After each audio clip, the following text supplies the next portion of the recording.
Next సీఎంగా ఎవరుంటారు అన్నట్టుగా పొత్తులు కూడా మాట్లాడుకున్నారా? అవన్నీ సెటిల్ అయిపోయాయా? దీని గురించే మనం మాట్లాడుకోబోతున్నాం. ప్రస్తుతం మనతో పాటుగా ఉన్నారు రఘురామ్ గారు, బీజేపీ జాతీయ నాయకులు. రఘురామ్ గారు నమస్కారం అండి. నమస్తే. ఎలా ఉన్నారు? బాగున్నానండి. So enjoying Andhra Pradesh politics, elections ని వాటి కోసం వెయిట్ చేస్తున్నారా? సిచ్యువేషన్ ఎట్లుంది? Yes exactly. Another 2-3 months elections Andhra Pradesh లో రాబోతున్నాయి. దేశవ్యాప్తంగా కూడా పార్లమెంట్ కి ఎన్నికలు రాబోతున్నాయి. సో ఆ వేడి ఆల్రెడీ స్టార్ట్ అయింది దేశవ్యాప్తంగా. అదేవిధంగా ఆంధ్రప్రదేశ్ లో కూడా తెలంగాణ అయిన వెంటనే ఇప్పుడు అందరి చూపు ఆంధ్రప్రదేశ్ మీద ఉంది, ఎస్పెషల్లీ తెలుగు రాష్ట్రాల్లో మాత్రం. సో ఆంధ్రప్రదేశ్ మీద అందరి చూపు ఉంది. మరి బీజేపీ ఎవరి వైపు చూస్తుంది అంటే?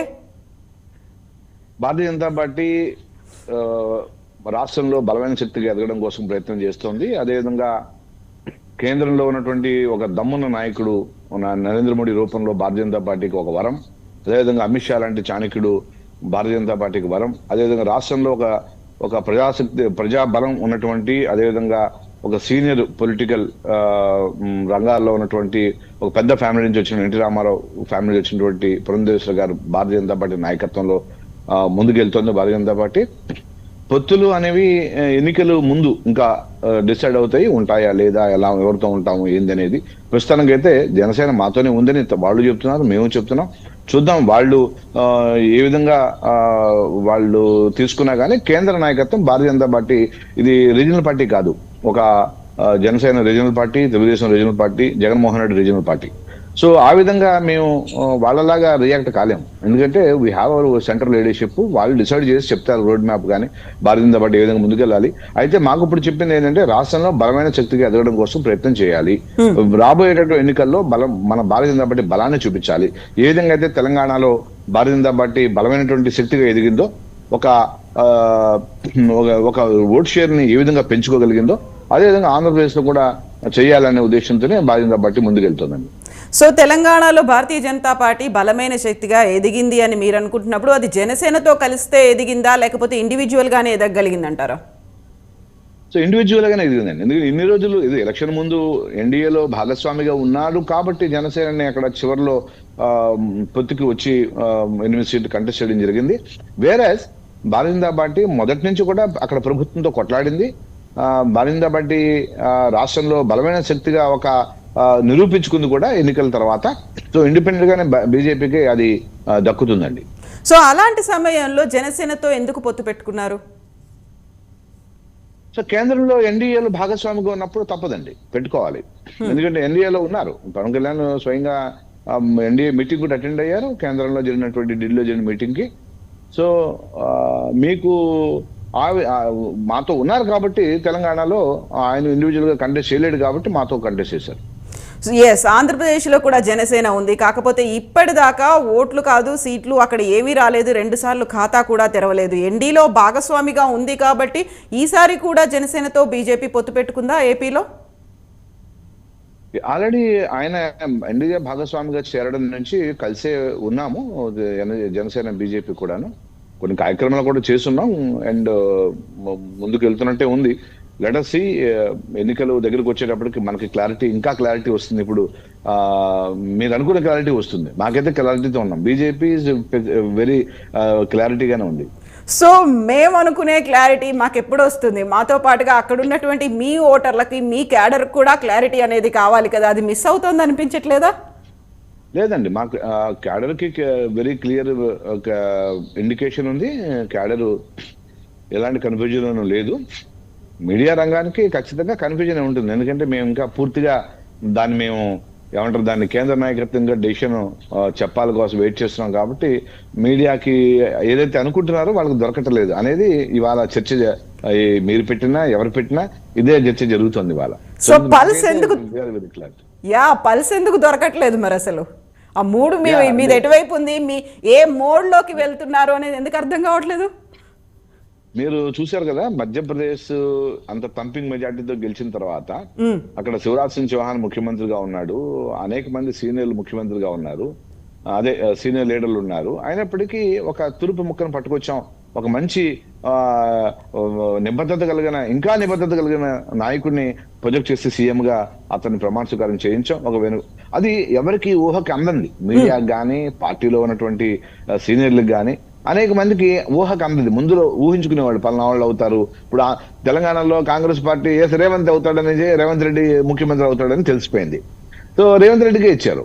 సో ఆ విధంగా రాజకీయం భారతీయ జనతా పార్టీని ఆశించకూడదు. ఎందుకంటే బీజేపీ క్యాడర్ బేస్డ్ పార్టీ, అనేక మంది అంటే చాలా చిన్న కార్యకర్త కూడా ఒక దమ్మున నాయకుడుగానే ఉంటాడు అని నిరూపించడం కోసం రాజస్థాన్ లో కూడా అంతమంది సీనియర్లు ఉన్నా సరే ఫస్ట్ టైం ఎమ్మెల్యేని, ఆయన కూడా సీనియర్ నాయకుడే, కానీ ఎలక్టరల్ పాలిటిక్స్ లో మొదటిసారి వచ్చాడు, మొదటిసారి గెలిచి ముఖ్యమంత్రి పీఠాన్ని అధిరోహించాడు. సో ఇలాంటి ఒక ఊహకి అందనటువంటి రాజకీయం భారతీయ జనతా పార్టీ చేస్తుంది. ప్రజలకి ఏది నచ్చిందో, ప్రజలకి ఏది కావాలో అది బీజేపీ చేస్తుంది, మిగతా నాయకుల్లా కాదు, మిగతా పార్టీలా కాదు.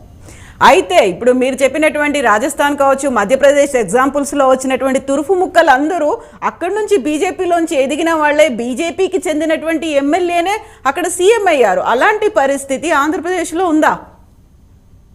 ఎస్, ఎందుకుండదండి. అదే చెప్తున్నా మీకు. 4 సీట్లు ఉన్న హర్యానాలో 48 సీట్లు గెలిచి ఒకే దెబ్బకి ప్రభుత్వాన్ని ఏర్పాటు చేశాం. ఆ రెండోసారి కూడా ప్రభుత్వాన్ని ఏర్పాటు చేస్తాం హర్యానాలో. ఆ సుపరిపాలన చూపించి 2 సార్లు కంటిన్యూస్ గా గెలిచాం. అదేవిధంగా త్రిపురలో బీజేపీకి ఒక ఎమ్మెల్యే ఉండే. అలాంటిది నేను చాలా డిబేట్లలో కూడా చెప్పున్నా. అప్పుడు ఎలక్షన్ త్రిపుర ఫస్ట్ టైం 6 సంవత్సరాల క్రితం త్రిపుర ఎన్నికలు జరిగే ముందు నేను తెలకపల్లి రవి గారు లాంటి సీనియర్ కమ్యూనిస్ట్ భావజాలం ఉన్న వ్యక్తులు కూడా ఉన్నప్పుడు నేను బీజేపీ త్రిపురలో ఫామ్ చేస్తుంది ప్రభుత్వం అని చెప్తే నవ్వారు. నేను చెప్పే ఎలక్షన్ అయిన తర్వాత నవ్వుదురు కానీ సార్ అని చెప్తే అదే జరిగింది. త్రిపురలో ప్రభుత్వం ఏర్పాటు చేసాం. అదే విధంగా త్రిపురలో 5 సంవత్సరాల పరిపాలన చూసిన తర్వాత మళ్ళీ ఓటు వేయమని, పరిపాలన చూసి ఓటు వేయండి అని అడిగితే రెండోసారి త్రిపురలో ప్రభుత్వాన్ని ఏర్పాటు చేసే అవకాశం మొన్న ఈ మధ్యన జరిగిన త్రిపుర ఎన్నికల్లో కలిగించారు. సో అంచేత బీజేపీ వెరీ క్లారిటీగా ఉంది, సమర్థ నాయకత్వం ఉంది, దమ్మున నాయకత్వం ఉంది. అండ్ ప్రభుత్వము అనేక సంక్షేమ పథకాలతో పాటుగా అభివృద్ధి ఎజెండాని ఆంధ్రప్రదేశ్ ఇంప్లిమెంట్ చేస్తుంది. ప్రతిపక్షాలు ఏం మాట్లాడినా బీజేపీ గురించి ఆఖరికి ప్రజల సంక్షేమమే నరేంద్ర మోడీ ఒక లక్ష్యంగా, ఎజెండాగా పనిచేస్తున్నారు. సో ఇప్పుడు మీరు చెప్పిన అన్ని ఎగ్జాంపుల్స్ లో బీజేపీ ఒంటరిగానే బరిలోకి దిగింది. బీజేపీ తనంతట తానుగానే ఒక సీఎం అభ్యర్థిని ప్రకటించుకొని అక్కడ ప్రభుత్వం ఏర్పాటు చేసుకునే పరిస్థితి అనేది అక్కడ ఉంది. ఆంధ్రప్రదేశ్ లో కూడా అలాంటి పరిస్థితి ఉంటుందా వితౌట్ హ్యావింగ్ ఎనీ పొత్తు? అంటే ప్రస్తుతానికి పొత్తుతో ఉన్నాము. భారతీయ జనతా పార్టీ అదే చెప్తున్నా మీకు, రాష్ట్రంలో ఒక బలమైనటువంటి శక్తిగా ఎదిగింది. ఇంకా రాబోయే 2-3 నెలల్లో జరిగే ఎన్నికల్లో అది నిరూపణ అవుతుంది. ఎందుకంటే మా యొక్క అభివృద్ధే మమ్మల్ని గెలిపిస్తుంది.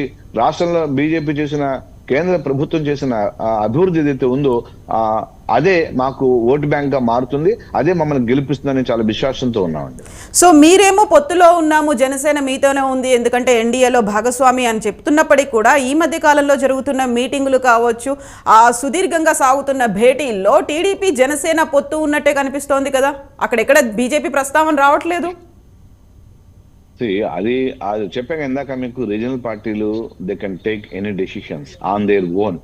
వాళ్ళే నాయకులు కాబట్టి వాళ్ళు ఏదైనా, తెలుగుదేశం వాళ్ళు సొంత చంద్రబాబు నాయుడు గారు ఏ డెసిషన్ తీసుకున్నా ఆయన ఇష్టం, ఆయన పార్టీ. అదేవిధంగా రీజనల్ పార్టీ జగన్మోహన్ రెడ్డి ఏం డెసిషన్ తీసుకున్నా ఆయన ఇష్టం, ఆయన పార్టీ. ఆ విధమైనటువంటి సమయంలో మేమైతే వేచి చూసే ధోరణే అవలంబిస్తాము. We will wait and watch. And we have our own plan, we have our own agenda, we have our own election strategy.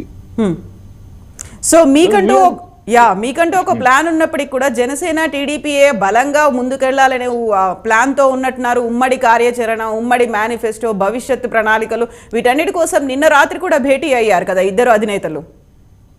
అందుకనే దీనికి మీరు ఏదైతే ఆశిస్తున్నారో సమాధానం, దాన్ని ఖచ్చితంగా త్వరలో మీకు వస్తుంది, ఇప్పుడు రాదు. అయితే మీరు ఇప్పుడు ఒక మాట అన్నారు, సరైన సమయంలో తీసుకుంటాము, దానికి కొంచెం టైం ఉంటుంది, వేచి చూసే ధోరణి అనుకున్నప్పుడు కార్యకర్తల్లో ఒక రకమైనటువంటి అసహనం అనేది రాదంటారా? తెలంగాణలో ఈ పరిస్థితి చూసాం మనం. లేదు, ఇక్కడ మీకు గమనించాల్సింది ఏంటంటే, ఒక సుశిక్షితులైనటువంటి, నిబద్ధతతో కూడినటువంటి, క్రమశిక్షణ కలిగినటువంటి కార్యకర్తలు భారతీయ జనతా పార్టీలో ఉన్నారు, నాయకులు, కార్యకర్తలు.